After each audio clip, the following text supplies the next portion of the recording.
उत्तराखंड की झांकी को मिला पहला स्थान। 26 जनवरी के परेड में मिला पहला स्थान। सीएम ने झांकी की पूरी टीम को दी बधाई।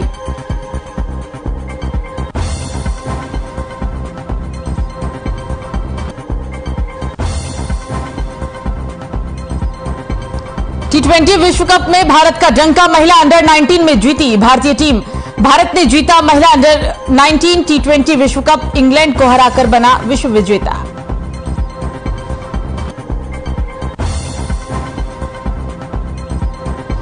भारत जोड़ो यात्रा का समापन कार्यक्रम। कांग्रेस के कार्यकर्ताओं ने किया ध्वजारोहण। कार्यक्रम को लेकर एक बैठक आयोजित।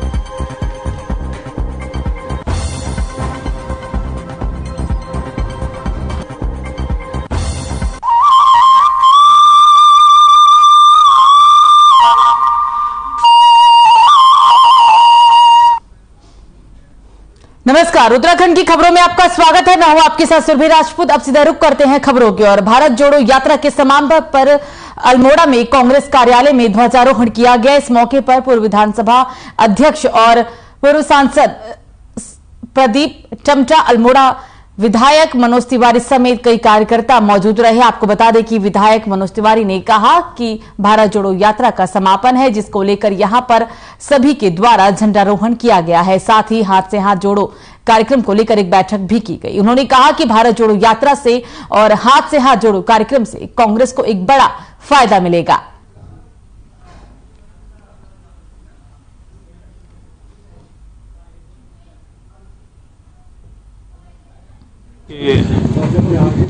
जो कन्याकुमारी से लेकर कश्मीर तक भारत जोड़ो यात्रा, नफरत छोड़ो यात्रा थी, आज उसका समापन भी हो रहा है। और वहीं हाथ से हाथ जोड़ो, जो उसी श्रृंखला में दूसरा कार्यक्रम आयोजित हो रहा है, तो उसी के तहत आज यहाँ पर बैठक आयोजित की गई है। तो इन सारी चीज़ों को लेके भारत जोड़ो यात्रा के संबंध में और हाथ से हाथ जोड़ो यात्रा को किस तरह से यहाँ पर इस जिले में सफल बनाएं, उसको लेके यहाँ पर आयोजित किए गए। तो इसको लेके यहाँ पर बैठक आयोजित की है। और उसके साथ साथ स्वर्गीय इंदिरा गांधी जी को भी हम अपना श्रद्धासुमन इस अवसर पर अर्पित करेंगे।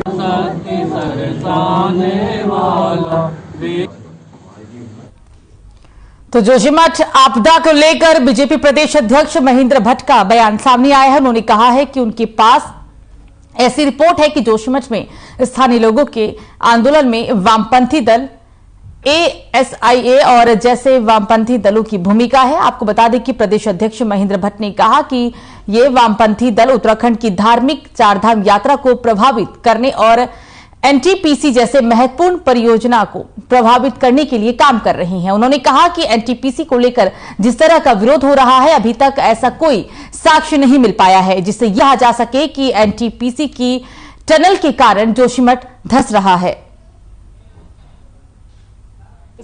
जोशीमठ के विषय को इंगित किया है कि जोशीमठ क्योंकि धार्मिक क्षेत्र होने के साथ साथ सामरिक दृष्टि से महत्वपूर्ण क्षेत्र है, और वहां पर जो मेरी जानकारी में है कि वामपंथी संगठन उस क्षेत्र के इस धार्मिक यात्रा को, साहसिक पर्यटन की यात्रा को प्रभावित करने का प्रयास कर रहे हैं। वहां की जनता के अंदर भय का वातावरण तैयार कर रहे हैं। और मैं कह सकता जहां सरकार प्रत्येक प्रभावित व्यक्ति को उसकी मदद करने के लिए कटिबद्ध है, उनकी समस्याएं सुन रही है। और क्योंकि सीमावर्ती क्षेत्र है, इसलिए यह विषय इसलिए उठता है कि आखिरकार नेशनल इशू, एक क्षेत्र विशेष में आपदा आती है, कोई जब पहली बार है कोई। तो वहीं उत्तराखंड की राजधानी देहरादून में जहां सेवा योजन कार्यालय में रोजगार मेले का आयोजन किया गया, वहीं इस दौरान सेवा योजन अधिकारी अजय सिंह ने कहा कि लगभग 25 से 30 कंपनियां रोजगार मेले में प्रतिभाग किया है और जिसमें युवा अभ्यर्थियों ने बड़ी संख्या में हिस्सा भी लिया है। अभ्यर्थियों को जॉब पाने का एक अच्छा अवसर यहां मिला है। उन्होंने कहा कि कंपनियों द्वारा मंथली सैलरी मिनिमम पैकेज 8,000 से 35,000 तक उपलब्ध करवाया जाएगा। जो भी कंपनियां रोजगार मेले में आई है, सभी अपने क्षेत्रों की अच्छी कंपनी है।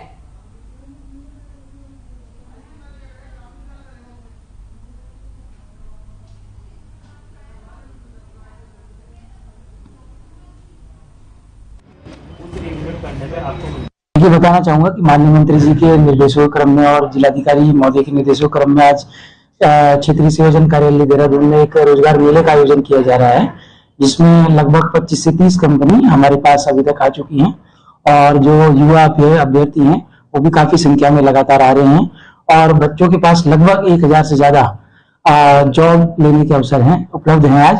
और लगभग 10 से 11 सेक्टर्स के बीच में कंपनी हमारे पास अवेलेबल है।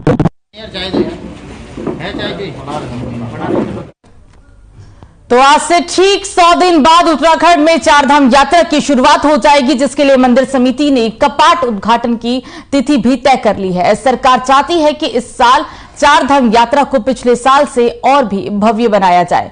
यात्रा को और सुलभ सरल बनाने के लिए ग्राउंड लेवल पर काम भी करना शुरू कर दिया गया है, ताकि आने वाले श्रद्धालुओं को हर सुविधा उपलब्ध कराने के लिए संबंधित अधिकारियों से फीडबैक भी लिया जा रहा है। और बीजेपी प्रदेश महामंत्री आदित्य कोठारी ने कहा है कि पिछले साल 50 लाख यात्रियों ने चारधाम यात्रा की थी और आपको बता दें कि इस बार इससे भी ज्यादा संख्या में यात्री चारधाम यात्रा पर आ पाए, इसके लिए सरकार हर एक सुविधा मुहैया करवाने में जुटी हुई है।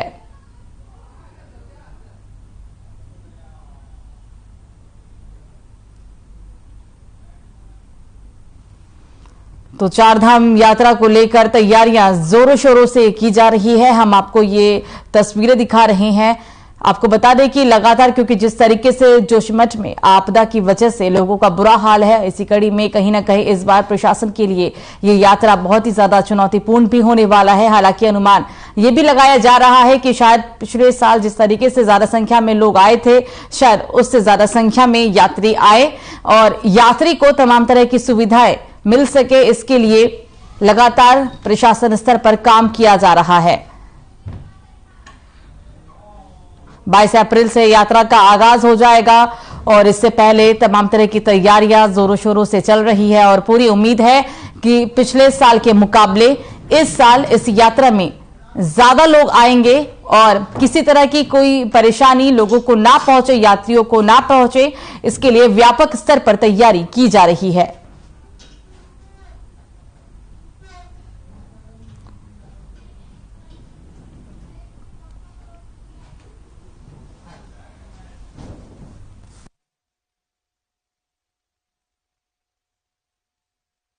अभी वैश्विक महामारी कोविड के बाद विगत वर्ष भी 50 लाख से अधिक श्रद्धालु चारों धामों की यात्रा की है और इस वर्ष भी हमें उम्मीद है, हम ऐसी अपेक्षा करते हैं कि पिछली बार से, विगत वर्ष से भी अधिक संख्या में श्रद्धालु जो है चारों धामों की यात्रा करने के लिए आएंगे। अभी जो ये 3-1 महीने का जो समय है, इसमें सरकार पूरी तरह से यात्रा की तैयारी के लिए लगी हुई है, जुटी हुई है। बद्रीनाथ केदारनाथ मंदिर समिति भी पूरी व्यवस्थाओं की तैयारी में लगी हुई है। बद्रीनाथ जो है वो जोशीमठ है और बद्रीनाथ धाम जाने वाला और बॉर्डर में जाने वाला एकमात्र रास्ता जोशीमठ में जिस प्रकार के हालात हैं, सरकार उस पर काम करने की बजाय प्रचार कर रही है चार धाम यात्रा का। भाई, चार धाम यात्रा हमारी लाइफ लाइन है, उसका प्रचार प्रसार होना चाहिए, लेकिन चार धाम यात्रा जहां होती है वो पूरा क्षेत्र इस समय खतरे की जद में है। जोशीमठ के अलावा कर्णप्रयाग, रुद्रप्रयाग, तमाम जगहों पे खतरे की घंटी बज रही है। सरकार आंखें मूंदे पड़ी है। जिस प्रकार से रैणी में आपदा आने के बाद सरकार ने आंख में पट्टी बांध ली थी, उसी प्रकार से कर्णप्रयाग, रुद्रप्रयाग और पूरे तमाम क्षेत्रों में जहां जहां इस समय क्रैक्स आने के मामले हैं, भू धसाव के मामले हैं, वहां सरकार या तो सूचना छुपा रही है या आंख में पट्टी बांध के बैठी है।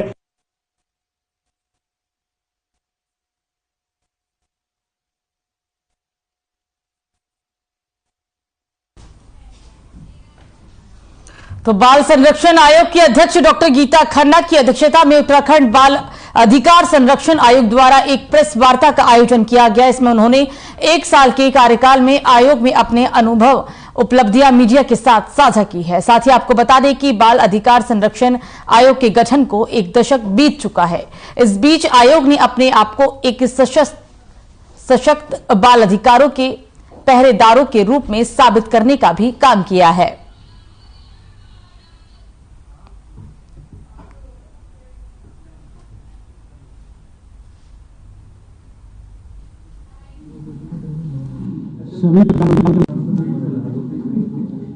उत्तराखंड बाल अधिकार संरक्षण आयोग के अध्यक्ष के रूप में मुझे उत्तराखंड को बाल अधिकारों के में एक्टिवली इन्वॉल्व एक अग्रणी प्रदेश की तरह अपने प्रदेश को स्थापित करना है, बाल श्रम से मुक्त करना है, बढ़ती हुई नशाखोरी की रोकथाम पे हमें कार्य करना है। उसके लिए हम कार्य कर रहे हैं और साथ ही हमारा हर बच्चा स्कूली शिक्षा तक पहुंचे और उसको जानने में और आने में जो कठिनाइयां होती हैं उनको हम एड्रेस कर सकें।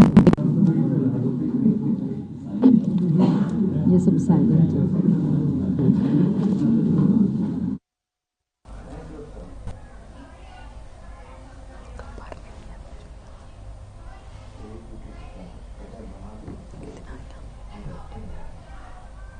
आयोग की अध्यक्ष है डॉक्टर खन्ना और बाल अधिकार संरक्षण आयोग की तरफ से प्रेस कॉन्फ्रेंस की गई और इसी कड़ी में डॉक्टर गीता खन्ना ने तमाम उपलब्धियां भी गिनवाई, मीडिया से मुखातिब हुई और तमाम उपलब्धियों का उन्होंने इस दौरान जिक्र किया है। बाल अधिकार संरक्षण आयोग की प्रेस कॉन्फ्रेंस के बारे में हमने आपको बताया, साथ ही गीता खन्ना ने तमाम उपलब्धियों का जिक्र भी किया, मीडिया से रूबरू हुई और कई तरह की उपलब्धियों को गीता खन्ना ने मीडिया से बताया है।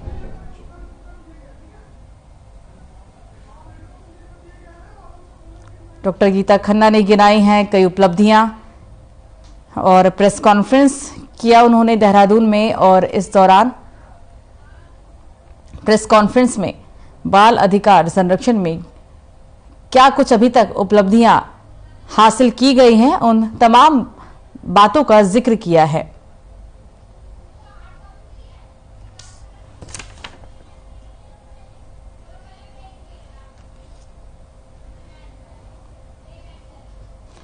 तो इस बीच एक बड़ी खबर आपको देहरादून से बता दें, पहाड़ों पर हो रही है बर्फबारी। बड़ी जानकारी बता रहे हैं आपको, जहां पर भारत चीन सीमा तक की सड़कें बंद हो चुकी है।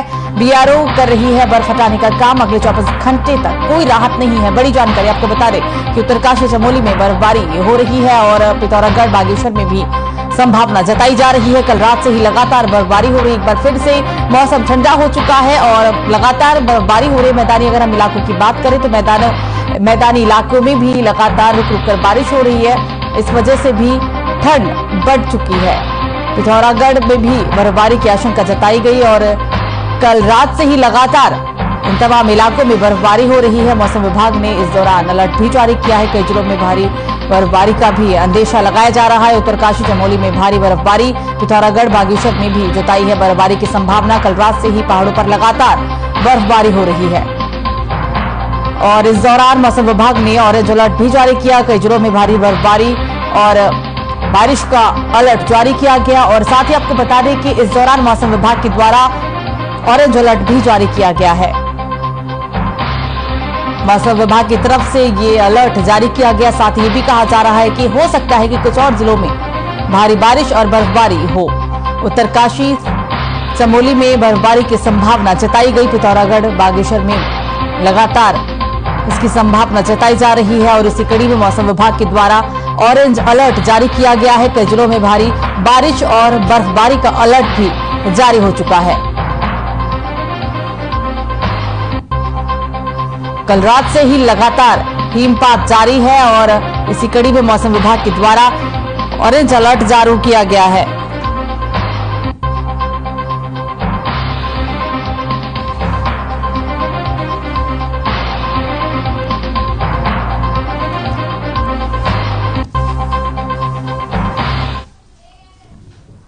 तो खबरों में आगे बढ़ेंगे और अब बात करेंगे विकासनगर की, जहां पर विकासनगर में बैराज डैम पर बने पुल की दीवार जर्जर हो चुकी है। बता दें कि विकासनगर में प्रदेश की राष्ट्रीय धरोहर माने जाने वाले 1950 के दशक का आसन बैराज डैम हेड रेगुलेटर के ऊपर ये पुल बना हुआ है, जिसकी रेलिंग दीवार क्षतिग्रस्त होने के चलते लगभग दशकों बाद पुनर्निर्माण का काम लाखों रुपए की लागत से UJVNL के द्वारा कराया जा रहा है। रेलिंग दीवार का पुनर्निर्माण होना वो भी कई दशक के बाद कहीं ना कहीं ये दर्शाता है कि उत्तराखंड की धार्मिक को राज्य की राष्ट्रीय धरोहर की चिंता है। लेकिन आपको बता दें कि सुरक्षा दीवार के पुनर्निर्माण में जो मजबूती के लिए सरिये का इस्तेमाल किया जा रहा है, उसमें नया सरिया नाम मात्र के लिए इस्तेमाल हो रहा है।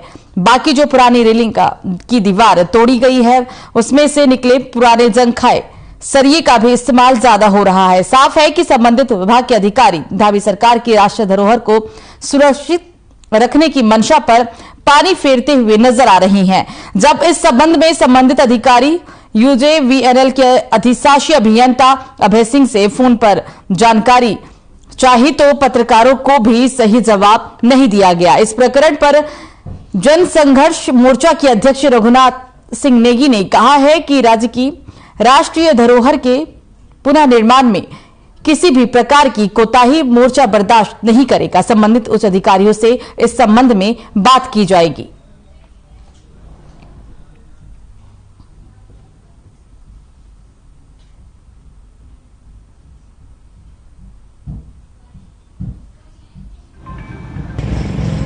पुलों के ऊपर सुरक्षा दीवार बना रहा है, वहां पर देखने में आया है पुराने सरियों का इस्तेमाल किया जा रहा है, कितना उचित है ये? दरअसल मैंने भी कुछ देखा है, कुछ हमारे सूत्र भी इसमें बताया, हमारे कुछ साथियों ने भी वहाँ देखा था कि यूजेवीएनएल जो उसका हेड रेगुलेटर पुल है आसन बैराज पे, उस पर रेलिंग का निर्माण कर रहे हैं। एक तरह से बैरिकेड है, वो रेलिंग है, लेकिन वहाँ पर जो पुराने उसको तोड़ करके जो पुरानी रेलिंग थी उसको तोड़ करके जो सरिया निकला, मुझे लग रहा है वही उसमें दोबारा प्रयुक्त कर रहे हैं, क्योंकि जो सरिया है वो गोल वाला है जो पुराने जमाने में चलता था। इस तरह से मैं समझता हूँ it's only misappropriation of money, government have to take action.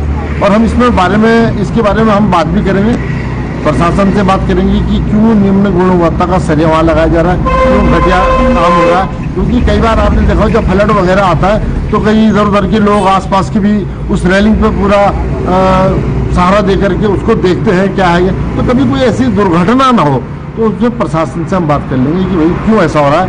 वो यूजेवीएनएल के अधिकारी से भी बात करेंगे कि ये मिस एप्रोप्रिएशन ऑफ मनी जो है ये रोकना चाहिए, धन की बर्बादी।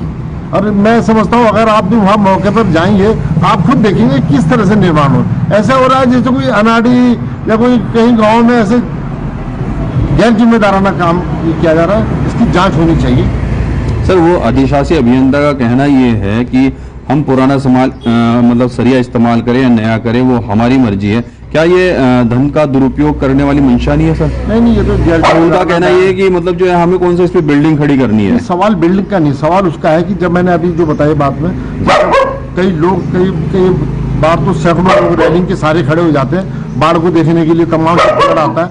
उस समय अगर ये कच्चा रहेगा तो निश्चित तौर पर बहुत बड़ी दुर्घटना हो सकती है इससे। तो ये कोई अधिकारी इस तरह का बयान दे तो गैर जिम्मेदाराना है।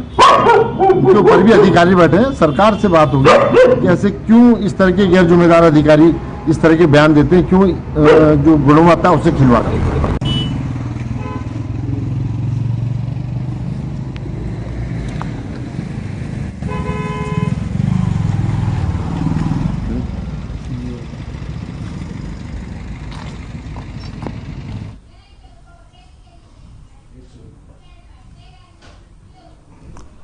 तो खबरों में आगे बढ़ेंगे और अब बात करेंगे अगली अहम खबर की, जहां पर मौसम विज्ञान विभाग की ओर से ऑरेंज अलर्ट जारी किया गया। आपको बता दें कि देहरादून से बड़ी खबर आपको बता रहे हैं, जहां पर भारत चीन सीमा पर बीआरओ कर रही है बर्फ हटाने का काम। लगातार अगले 24 घंटे तक कोई भी राहत नहीं है।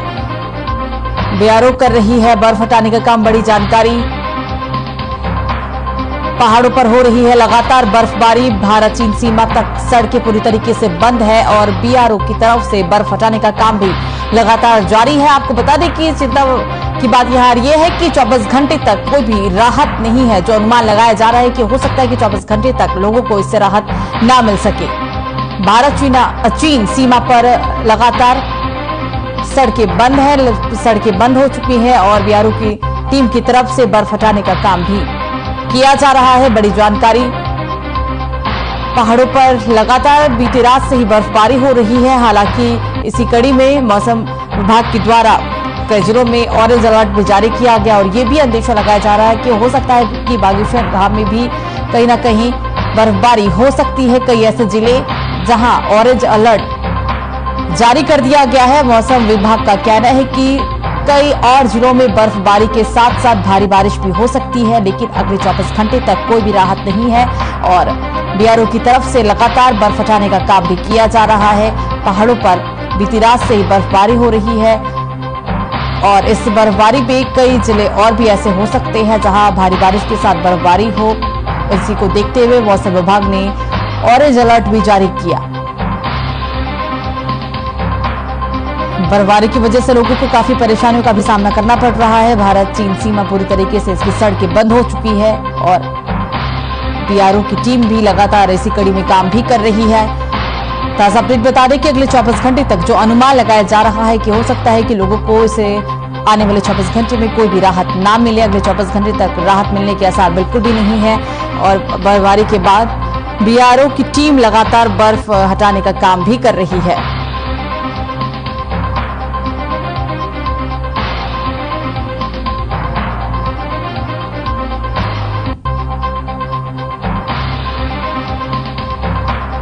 अगले 24 घंटे तक कोई राहत नहीं।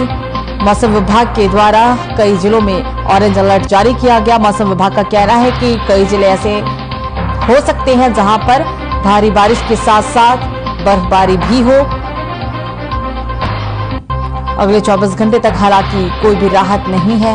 बीआरओ की टीम लगातार बर्फ हटाने का काम कर रही है और बर्फबारी की वजह से भारत चीन की सीमा, इसकी सड़कें पूरी तरीके से बंद हो चुकी है। प्रशासन की तरफ से यह काम भी किया जा रहा है और 24 घंटे तक कोई भी राहत नहीं है, ऐसा अंदेशा लगाया गया है।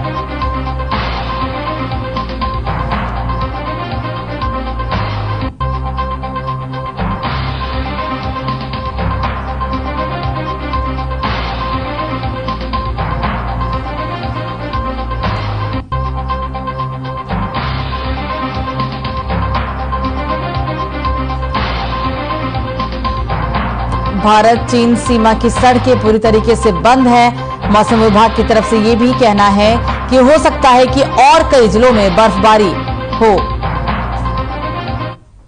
ये तस्वीरें हम आपको दिखा रहे हैं। तस्वीरों में आप देख सकते हैं कि किस तरीके से पूरी सड़कें, जो वहां तमाम मकान है, वो बर्फ की चपेट में आ चुके हैं।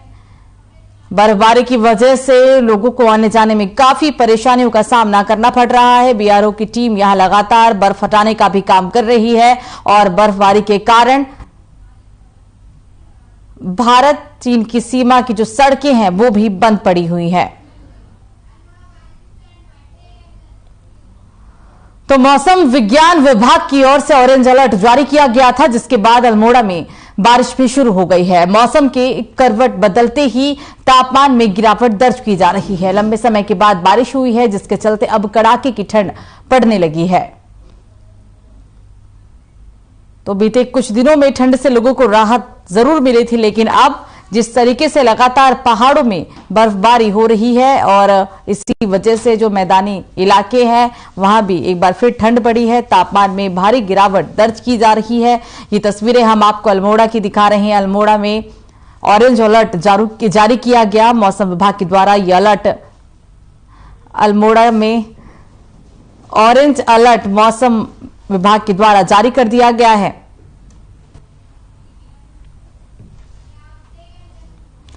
तो हरिद्वार में एक बार फिर से मौसम ने अचानक करवट बदल ली है। आपको बता दें कि देर रात से ही आसमान में घने बादल हैं और बारिश भी हो रही है। मौसम विभाग ने सामान्य बारिश की संभावना भी जताई है। वहीं उत्तराखंड में पहाड़ों में बर्फबारी हो रही है, जिससे मैदानी क्षेत्रों में ठिठुरन बढ़ने लगी है। हरिद्वार के शहरी और ग्रामीण क्षेत्र में बारिश से एक बार फिर दलहन और तिलहन की फसलों को नुकसान होने की संभावना है, जबकि गेहूं और गन्ने की फसल के लिए बारिश काफी फायदेमंद साबित होगी। बारिश के चलते हरिद्वार जिले में लोगों को भी परेशानियों का सामना करना पड़ रहा है।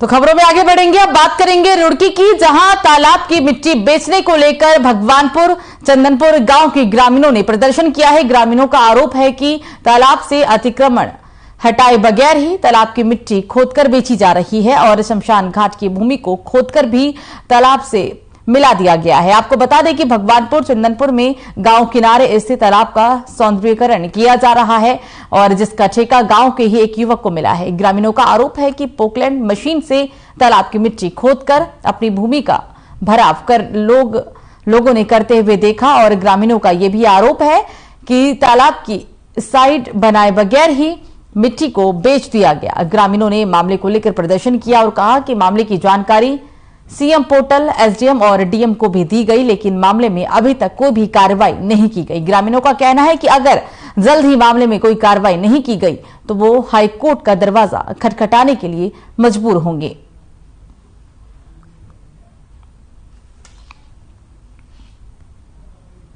हो रहा है तालाब का काम, इसमें सर एक तो ये जोड़ का रकबा कम हो रहा है, यहाँ पे ये पुराना चाहिए, शमशान घाट का रकबा पुराना चाहिए।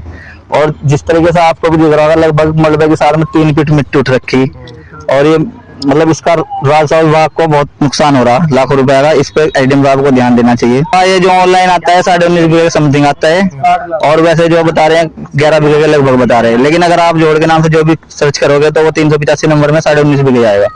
दिखाया जोड़ का और यही ऑनलाइन रकबा 22 बीघा निकल रहा, तो बाकी जो जमीन है वो सब एसडीएम खा गए, ये सरकार खाएगी, ये कहाँ गई या किसी का अलॉट कर दी, इस रकबे को तो बताया जा, नहीं तो ये रकबा गया कहाँ यहाँ से उड़ को,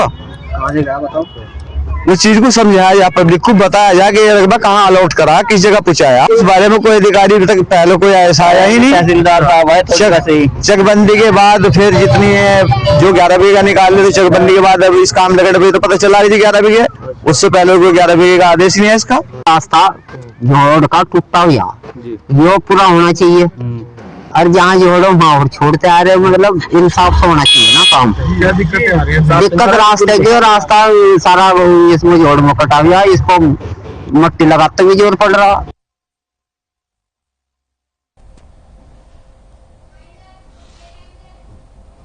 तो फिलहाल खबरों में मुझे दीजिए इजाजत, नमस्कार।